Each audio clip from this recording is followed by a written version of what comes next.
Waalaikumsalam warahmatullahi wabarakatuh.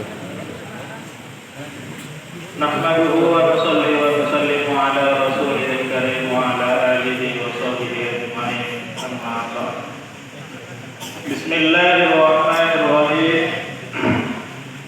Amruhu sallallahu alaihi wasallam Aliyyah radhiyallahu anhu fi ghazwati Khaybar bid-da'wati ila al-Islam.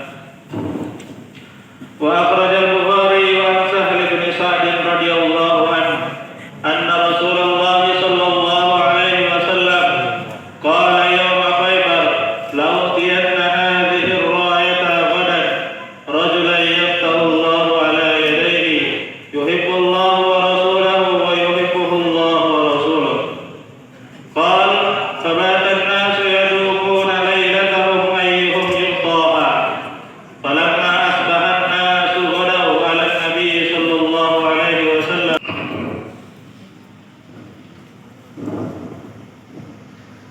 Perintah Rasulullah sallallahu alaihi wasallam kepada Sayyidina Ali radhiyallahu anhu di dalam perang Khaybar untuk mengajak kepada Islam. Imam Bukhari telah meriwayatkan dari Sayyidina Sahal bin Sa'd radhiyallahu anhu bahwasannya Rasulullah sallallahu alaihi wasallam bersabda pada hari Khaybar. Beliau mengatakan, sungguh aku akan memberikan bendera ini besok kepada seorang laki-laki yang Allah telah meletakkan kemenangan di tangannya. Dia cinta kepada Allah dan Rasulnya, dan Allah dan Rasulnya pun mencintainya. Allah. Maka ketika malam harinya para sahabat radhiyallahu anhum ajmain mereka bertanya-tanya satu sama lain, siapakah yang akan diberikan bendera oleh Rasulullah sallallahu alaihi wasallam. Dan semua sahabat berharap diberikan bendera yang dijanjikan oleh baginda Nabi Muhammad sallallahu alaihi wasallam. Kemudian ketika besok harinya pagi-pagi semua sahabat bersegera merapat kepada Rasulullah sallallahu alaihi wasallam. Kemudian setelah para sahabat berkumpul di hadapan baginda Rasulullah sallallahu alaihi wasallam, maka Rasulullah sallallahu alaihi wasallam bertanya, "Aina Ali bin Abi Thalib?" Mana Ali bin Abi Thalib? Maka para sahabat menjawab, "Dia di sana ya Rasulullah.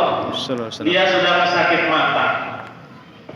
Maka Nabi sallallahu alaihi wasallam mengutus seorang sahabat untuk memanggil Sayyidina Ali radhiyallahu anhu. Kemudian Sayyidina Ali pun datang ke hadapan baginda Nabi sallallahu alaihi wasallam. Kemudian setelah Sayyidina Ali berada di hadapan Rasulullah sallallahu alaihi wasallam, maka Nabi sallallahu alaihi wasallam langsung meludahi kedua matanya Sayyidina Ali dan mendoakan kesembuhan untuk matanya Sayyidina Ali. Setelah mata Sayyidina Ali diludahi oleh Rasulullah, maka seketika itu juga kedua mata Sayyidina Ali langsung sembuh seketika itu juga. Allah. Tidak ada sisa sakit sedikit pun, seakan-akan tidak pernah sakit mata sama sekali. Kemudian Rasulullah sallallahu alaihi wasallam memberikan bendera yang dijanjikan beliau kemarin kepada Sayyidina Ali. Setelah itu Sayyidina Ali radhiyallahu anhu bertanya, "Ya Rasulullah, apakah saya akan memerangi mereka sehingga mereka seperti kami?" Seperti kami itu maksudnya benar-benar masuk Islam sungguh-sungguh, tidak setengah-setengah. Karena sahabat itu imannya itu 100%, Islamnya betulan, maka sahabat mengatakan, apakah kami akan memerangi mereka seperti kami? Maksudnya itu masuk Islam betulan, tidak nanggung-nanggung. Maka Rasulullah sallallahu alaihi wasallam bersabda, "Umfus ala rislik," berjalanlah dengan tenang wahai Ali, sehingga kamu memasuki halaman-halaman rumah mereka, kemudian ajaklah mereka kepada Islam dan kabarkan kepada mereka mengenai apa yang telah diwajibkan oleh Allah Subhanahu wa taala Demi Allah wahai Ali, sungguh bila ada satu orang laki-laki dapat hidayah sebab kamu, itu lebih baik daripada kamu memiliki onta merah. Onta merah itu adalah harta yang paling berharga dunia seisinya, kata para ulama. Alhamdulillah hadirin yang mulia, kita telah mendengarkan satu kisah sahabat, yaitu perintahnya Rasulullah SAW kepada Sayyidina Ali radhiyallahu anhu. Dari sini bisa kita ambil pelajaran hadirin yang mulia. Yang pertama-tama, Rasulullah sallallahu alaihi wasallam bersabda, "La uqtiyanna hadhihi ar-rayata ghadan rajulan yaftahu Allahu ala yadayhi." Rasulullah bersabda, saya akan berikan bendera ini besok kepada seorang laki-laki yang Allah telah letakkan kemenangan di tangannya. Dari sini kita bisa mengambil pelajaran, dan semua sahabat waktu itu berharap diberikan bendera yang telah dijanjikan oleh Rasulullah sallallahu alaihi wasallam. Maka di sini ada satu pelajaran, bahwasannya ketika Rasulullah bersabda, aku akan berikan bendera kepada sahabat yang Allah telah letakkan kemenangan di tangannya, dia cinta kepada Allah dan Rasulnya, dan Allah dan Rasulnya pun mencintainya. Maka semua sahabat yang mendengar sabda Nabi itu semuanya berharap diberikan bendera. Pelajarannya apa? Pelajarannya itu semua sahabat waktu itu adalah kekasih-kekasihnya Allah. Semuanya mereka itu berharap akan diberikan apa yang telah dijanjikan oleh Rasulullah Sallallahu Alaihi Wasallam. Karena mereka itu semuanya cinta kepada Allah dan Rasulnya, dan Allah dan Rasulnya pun mencintai para sahabat. Makanya semua sahabat waktu mendengarkan sabda Nabi seperti itu, semuanya berharap diberikan bendera. Kemudian yang kedua, Rasulullah Sallallahu Alaihi Wasallam bertanya, "Aina Ali bin Abi Thalib?" Mana Ali bin Abi Thalib? Maka sahabat mengatakan, dia di sana ya Rasulullah, dia sedang sakit mata. Kemudian Rasulullah memanggil Sayyidina Ali. Setelah Sayyidina Ali sampai di hadapan Rasulullah yang mulia, langsung seketika itu juga matanya Sayyidina Ali yang sakit diludahi oleh baginda Rasulullah Sallallahu Alaihi Wasallam, dan Nabi mendoakan kebaikan, kesembuhan untuk mata beliau. Maka seketika itu juga kedua mata beliau langsung sembuh karena diludahi oleh Rasulullah Sallallahu Alaihi Wasallam. Dari sini kita bisa mengambil pelajaran hadirin yang mulia, semua yang berkaitan dengan Rasulullah Sallallahu Alaihi Wasallam itu barokah. Semua yang berkaitan dengan Rasulullah Sallallahu Alaihi Wasallam itu barokah. Ada seseorang hadirin yang mulia, ahli maksiat. Suatu ketika ada seorang pemuda tawaf. Maka ketika dia mengelilingi Ka'bah, berjalan mengelilingi Ka'bah, maka pemuda tadi itu tidak melangkahkan kakinya, melainkan dia membaca sholawat. Setiap langkahnya diiringi sholawat. Maka Imam Sufyan Ats-Tsauri melihat pemuda tersebut. Setelah pemuda tadi selesai dari tawafnya, maka pemuda tadi dipanggil oleh Imam Sufyan Ats-Tsauri. "Wahai anak muda, kemarilah.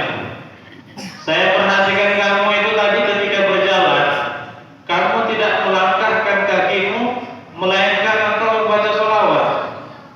Amalan apa yang sedang kamu lakukan? Apa yang menyebabkan kamu berbuat seperti itu?" Maka pemuda tadi menceritakan, "Wahai Imam, saya berbuat demikian, ada cerita di balik itu. Suatu ketika," pemuda tadi bercerita, "suatu ketika saya mengadakan satu perjalanan bersama ayah saya. Ketika sampai di tengah-tengah perjalanan, ayah saya itu terkena sakit yang cukup parah, sehingga dengan sakitnya tadi ayah saya meninggal dunia. Akan tetapi ada satu keanehan yang terdapat pada kematian ayah saya. Ketika ayah saya sudah meninggal tadi itu, Allah rubah kepala ayah saya itu berubah menjadi kepala khimar, kepala keledai. Maka saya pun melihat hal itu terkejut, kaget, dan saya menangis. Saya menangis bukan karena ayah saya meninggal,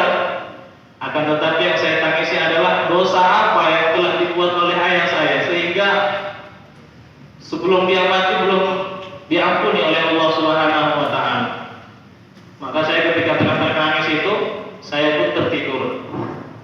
Tengah-tengah tidur saya berjumpa dengan seorang pemuda yang sangat tampan sekali. Wajahnya berseri-seri, bersinar. Maka saya tanya dalam mimpi saya itu, "Wahai anak muda, siapakah engkau? Alangkah tampannya wajahmu." Maka pemuda tadi mengatakan, "Saya adalah Nabi. Saya adalah Rasulullah Sallallahu Alaihi Wasallam." Maka seketika itu juga dia langsung memeluk Rasulullah dalam mimpinya. "Marhaban ya Rasulullah, selamat datang. Saya sangat merindukanmu wahai Rasulullah. Saya sangat sedih sekali hari ini ya Rasulullah. Dosa apa yang telah dibuat oleh ayah saya sehingga ketika dia mati kepalanya berubah menjadi kepala himar. Dosa apa yang telah dibuat ayah saya wahai Rasulullah?" Maka Rasulullah menjawab dalam mimpinya tadi itu, "Dulu itu ayahmu ketika di dunia itu suka makan riba ya."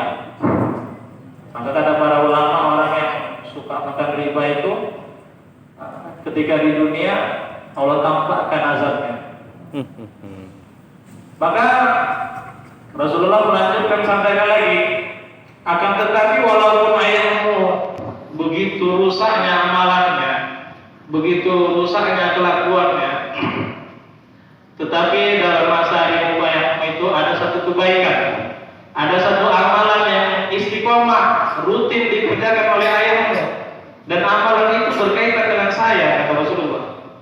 "Amalan itu berkaitan dengan saya, yaitu ayahmu itu sebelum tidur nggak pernah lupa baca sholawat, dikirimkan untuk saya 100 kali. Dia tidak akan tidur kalau dia belum baca sholawat 100 kali. Maka dengan amalannya itu saya minta izin kepada Allah untuk memberikan syafaat kepada ayahmu." Maka dalam mimpinya itu Rasulullah memasukkan tangan beliau yang mulia ke dalam kain penutup wajah ayah pemuda tersebut. Kemudian setelah itu Rasulullah pergi dan pemuda tadi terbangun dari tidurnya. Maka ketika dia sudah terbangun dari tidurnya, dia buka penutup wajah ayahnya tadi itu. Maka dia kaget. Kepala ayahnya sudah berubah seperti kepala manusia lain. Sudah berubah menjadi kepala manusia seperti semula. Dan lebih tampan daripada sebelumnya. Bersinar wajahnya, berkah daripada tangannya Rasulullah SAW. Maka hadirin yang mulia, orang itu walaupun kelihatannya buruk, dia tidak ridho dengan keburukan tersebut, akan tetapi dia ada keinginan yang kuat untuk berbuat kebaikan. Dan kebaikan tadi itu apalagi berhubungan berkaitan dengan Rasulullah, maka itu adalah menjadi satu asbab dapatnya hidayah Allah Subhanahu wa Ta'ala. Maka jangan sampai kita ini ikut-ikutan orang-orang yang tidak percaya dengan keberkahannya Rasulullah, itu tidak percaya ngambil berkah Rasulullah, berkah ulama itu syirik segala macam, itu kita tidak usah ikuti. Berkahnya Rasulullah itu pasti ada, pasti Rasulullah itu adalah sumbernya barokah. Maka kalau kita amal ikut cara Rasulullah, maka kita akan mendapatkan berkah-berkahnya Rasulullah Sallallahu Alaihi Wasallam. Kemudian yang ketiga, terakhir yang mulia, Sayyidina Ali tanya kepada Rasulullah, "Ya Rasulullah, apakah kami akan memerangi mereka sehingga mereka seperti kami?" Maka Rasulullah bersabda, "Umus ala rislik, berjalanlah dengan tenang sehingga kalian memasuki rumah mereka, ajak mereka kepada Islam, sampaikan perkara yang diwajibkan oleh Allah kepada mereka." Maka dari sini bisa kita berpelajaran bahwasanya kita dalam memperjuangkan agama itu harus tenang, jangan terburu-buru, jangan berambisi. Mengajak saudara itu harus dengan penuh hikmah, kasih sayang, jangan tergesa-gesa, jangan dipaksa. Sebagaimana sabdanya Rasulullah, berjalanlah dengan tenang sehingga kalian masuk ke rumahnya, baru mereka ajak pada Islam. Maka pentingnya kita ini kalau dalam usaha dakwahnya harus dengan hikmah, kasih sayang, jangan terburu-buru, jangan tergesa-gesa, jangan terlalu jos. Kata Maulana Inamul Hasan, setan itu mudah memasuki manusia dalam dua keadaan. Yang pertama, dalam keadaan terlalu semangat. Dalam keadaan terlalu semangat tuh setan tuh mudah masuk. Kemudian dalam keadaan kedua yaitu keadaan orang itu sangat lemah. Maka bagaimana yang tepat? Khairul umur awsatuha, sebaik-baiknya perkara itu sedang-sedangan saja, tengah-tengah saja. Jangan terlalu semangat kali jos sehingga menyakitkan hati saudara muslim, dan jangan terlalu lemah sehingga tidak bayar nisab. Yang benar bagaimana? Sedang-sedang saja. Sedang-sedangnya itu bagaimana? Kata orang tua kita, sedang-sedangnya itu ya keluar 4 bulan. Allah. Keluar 4 bulan setiap tahun. Salah yang mulia. Insyaallah. Salah yang mulia, mungkin itu saja. Semoga apa yang kita dengar ini bermanfaat, menjadi asbab hidayah untuk diri kita, keluarga kita, umat Islam semua. Amin, amin, amin. Allahumma sholli ala sayyidina Muhammad wa ala ali sayyidina Muhammad kama shallaita wa sallamta wa barakta ala sayyidina Ibrahim Amin. wa ala ali sayyidina Ibrahim fil alamin innaka Hamidum Majid. Amin. Allahumma rahmat sayyidina Muhammad. Amin. Allahumma ighfir umat sayyidina Muhammad. Amin. Allahumma ansur umat sayyidina Muhammad. Amin. Allahumma aslim umat sayyidina Muhammad. Amin. Allahumma alif baina qulubi umat sayyidina Muhammad. Amin. Allahumma ba'ath fihim sultanan nasira. Allahumma ba'ath fina sultanan nasira. ربنا ظلمنا أنفسنا وإن لم تغفر لنا وترحمنا لنكونن من الخاسرين. آمين. ربنا هب لنا من أزواجنا وذريتنا قرة أعين واجعلنا للمتقين إماما. آمين. ربنا آتنا في الدنيا حسنة وفي الآخرة حسنة وقنا عذاب النار. آمين. وصلى الله على سيدنا محمد وعلى آله وصحبه أجمعين. آمين. والحمد لله رب العالمين. السلام عليكم ورحمة الله وبركاته. Waalaikumsalam warahmatullahi wabarakatuh.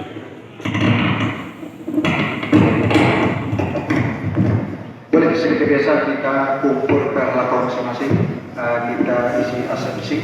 Kita juga kepada mahasiswa, pelajar, santri boleh berkumpul sana, ada arahan kalau jadi muzakarah atas pelajar, atas santri atau mahasiswa boleh insyaallah.